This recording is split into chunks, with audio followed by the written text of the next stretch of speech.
Hello दोस्तों, welcome to IUPSC। और हम करेंगे last fundamental right, that is sixth article 32, right to constitutional remedies. तो ये जो हमारी फंडामेंटल राइट है, ये क्या करती है कि जितने भी प्रोविजन अभी तक हैं हमारे फंडामेंटल राइट में, उनको जान भरती है, उनको जिंदा करती है। ये राइट्स को आपने हटा दिया। जैसे अंबेडकर जी की बात करते हैं, अंबेडकर जी ने ये बोला कि article 32 is a fundamental of all fundamental right, heart and soul of the constitution, without it whole constitution is nullity. इसी में सब कुछ छुपा हुआ है इस राइट्स के बारे में।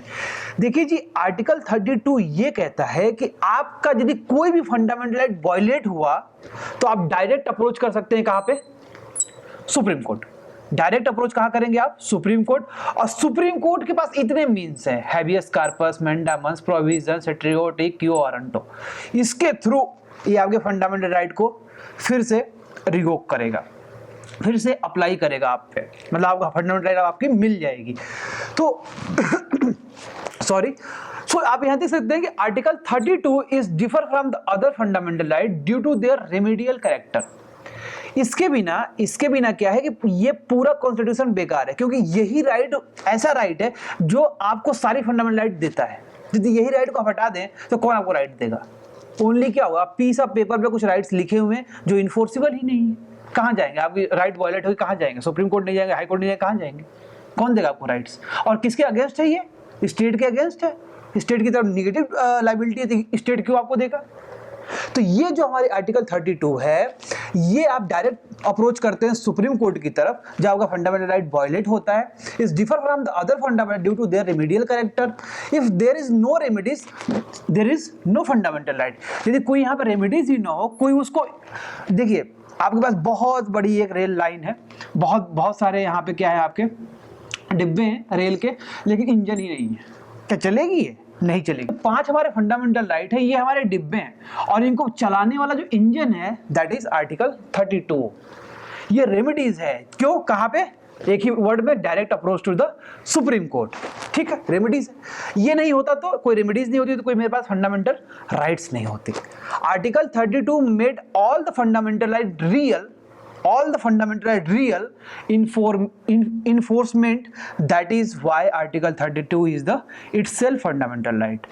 article 32 जिंदा करता है सारे राइट को, क्या करता है? जिंदा करता है। इसीलिए itself ही क्या है? फंडामेंटल राइट है। और ये heart and soul of the constitution, heart and soul of the constitution है। इसके बिना होल कॉन्स्टिट्यूशन इन नलिटी, कुछ भी नहीं, जीरो है। Supreme Court duty to protect fundamental right of individual, such duty is not imposed on the High Court। जो ये duty है कि जो किसी की भी फंडामेंटल राइट वायलेट हो रही है, ये कौन प्रोटेक्ट करेगा? Supreme court. इसके हाई कोर्ट को ये ड्यूटी नहीं मिली हुई है। किसको मिली हुई है? सुप्रीम कोर्ट को मिली हुई है। सुप्रीम कोर्ट सारे सिटीजन के फंडामेंटल राइट्स को सेव करेगा। यदि कोई प्रॉब्लम होती है तो इतने रिट हैं, इसको जारी कर वो सेव करेगा फंडामेंटल राइट किसी भी सिटीजन का। आर्टिकल 32 सब क्लास 2 ये बोलता है, enforce Supreme Court to issue writ jurisdiction. देखिए बात ये कि 31 सब क्लास 1 में ये बोला गया कि सुप्रीम कोर्ट की ये राइट्स है कि वो सारे सिटीजन के फंडामेंटल राइट को इन्फोर्स करेगा, जीवित करेगा और उनको प्रदान करेगा। और आर्टिकल 32 सब क्लास 2 ये बोल रहा है कि भाई जब सुप्रीम कोर्ट करेगा तो उसको कुछ काम तो दो। कैसे करेगा सुप्रीम कोर्ट, है ना? सुप्रीम कोर्ट ये बोला कि सुप्रीम कोर्ट करेगा, यहां बोला गया कि सुप्रीम कोर्ट कैसे करेगा, क्या करना पड़ेगा। तो देखिए क्या करना पड़ेगा, enforce Supreme Court to issue writ jurisdiction. मान लीजिए किसी का फंडामेंटल राइट वायलेट हुआ, अब सुप्रीम कोर्ट के 5 चीजें हैं जो कर सकता है, habeas corpus, mandamus, prohibition, certiorari, quo warranto. ये 5 तरह की चीजें हैं। हम पढ़ेंगे इसको, जब सुप्रीम कोर्ट पढ़ेंगे तो प्रॉपर तरीके से पांचों चीज पढ़ेंगे, हम पांचों पढ़ेंगे अलग से। तो ये 5 मीन्स हैं, 5 हथियार हैं, जिससे क्या करेगा, ये 5 हथियार से सुप्रीम कोर्ट आपके फंडामेंटल राइट को आपको दे देगा यदि आपकी फंडामेंटल राइट वायलेट हो रही है। तो ये 5 मीन्स है। ठीक है, अंबेडकर जी ने बोल दिया। जो रिट जुरिडिक्शन है, इसका कॉन्सेप्ट जो आया, रिट जुरिडिक्शन कॉन्सेप्ट आया ये इंग्लैंड से। ये power authority to the apex court. ये रिट जुरिडिक्शन जो है, ये पावर या अथॉरिटी हमने एपेक्स कोर्ट को दिया हुआ है ताकि आप क्या करें, फंडामेंटल राइट को जीवित रखें। ठीक है, जो रिट जुरिडिक्शन है, court issue against the state. किसके अगेंस्ट? स्टेट के अगेंस्ट, देश के अगेंस्ट, कंट्री के अगेंस्ट, गवर्नमेंट के अगेंस्ट। ये against the state, enforcement of the right of individual जो राइट्स है उनके इंडिविजुअल को इन्फोर्स करने के लिए किसके अगेंस्ट करेगा, स्टेट के अगेंस्ट करेगा।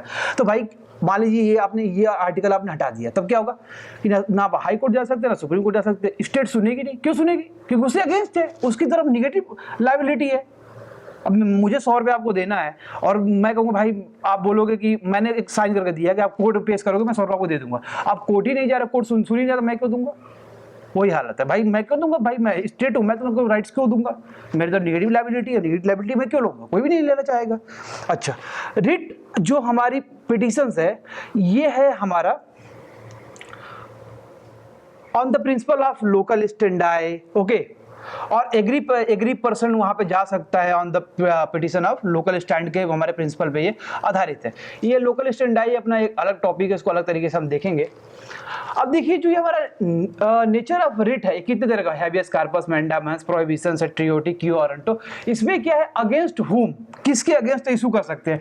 हैबियस कॉर्पस इंडिविजुअल और स्टेट दोनों के अगेंस्ट हो सकता है। मैंडामस केवल स्टेट के, प्रोहिबिशन केवल स्टेट के, सेट्रियोटी केवल स्टेट के, क्यू वारंटो केवल स्टेट के, और पीआईएल भी दायर हो सकती है इस केस में। छठा भी हमारा इंस्ट्रूमेंट यहाँ पे जुड़ चुका है इसमें, छठा इंस्ट्रूमेंट, ये दोनों के खिलाफ, इंडिविजुअल के खिलाफ और स्टेट के खिलाफ। तो ये 6 चीजें हैं, 6 इंस्ट्रूमेंट है हमारे सुप्रीम कोर्ट के पास जिससे आपके फंडामेंटल राइट को प्रदान किया जा सकता है। डिफरेंसेस क्या है? जो रिट जुडिक्शन दोनों लोग करते हैं, सुप्रीम कोर्ट भी जारी करता है, हाई कोर्ट भी रिट जुडिक्शन जारी करता है। इसमें क्या अंतर क्या है?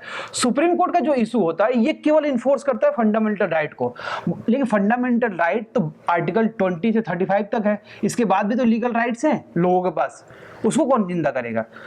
अदर जो लीगल राइट्स है उसके लिए ये रिट जारी नहीं करता है। कौन? Supreme court. हाई कोर्ट क्या करता है? Not only fundamental right but also other legal rights. मतलब आप देख सकते हैं कि हाई कोर्ट भी रिट जुडिक्शन जारी कर सकता है फंडामेंटल राइट को रिवोक करने के लिए, फंडामेंटल राइट को प्रदान करने के लिए, देने के लिए। इसके साथ साथ जो अदर लीगल जो राइट्स हैं उसके लिए भी रिट जुडिक्शन रिट जारी कर सकता है। कौन? High court. इसलिए आप देख सकते हैं कि फंडामेंटल राइट के लिए भी जारी करेगा हाई कोर्ट, प्लस अदर जो लीगल राइट्स है उसके लिए भी जारी करेगा। इसका मतलब कि जो रिट जुडिक्शन का दायरा है वो किसका ज्यादा है? हाई कोर्ट का, as compare to Supreme court.